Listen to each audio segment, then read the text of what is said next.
Digging out from the big blizzard, a new experience for Bill James. He isn't used to all this snow. He moved from Florida not long ago. Well, I had some serious digging ahead of me. Trying to make it to work tomorrow. Tamara Krefsky was out a good part of the day shoveling away. I thought this would take 10 minutes. I've been out here for about 45 minutes. I was wrong. This is the kind of stuff you can really sink your feet into. Fun to play in, but a nightmare to drive through.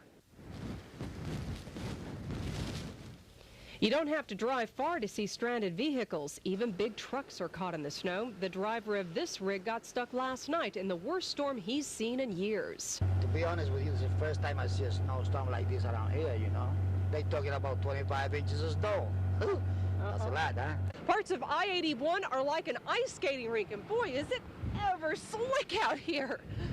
The interstates are snow and ice packed but well plowed. Many of the ramps, however, are practically impossible to drive through, even for tow trucks. If you want to walk up and get stuff out of it, we can go up and get stuff out of it. It was easier for tow truck driver Jack McPherson to drive up a hill instead of the ramp to take a stranded motorist to collect belongings from his car. They had to get out and walk to reach the snowbound vehicle. People stuck shouldn't be out on the roads. You can see what they're like, unless they have four-wheel drive. In Dauphin County, Susan Harvey, News 21.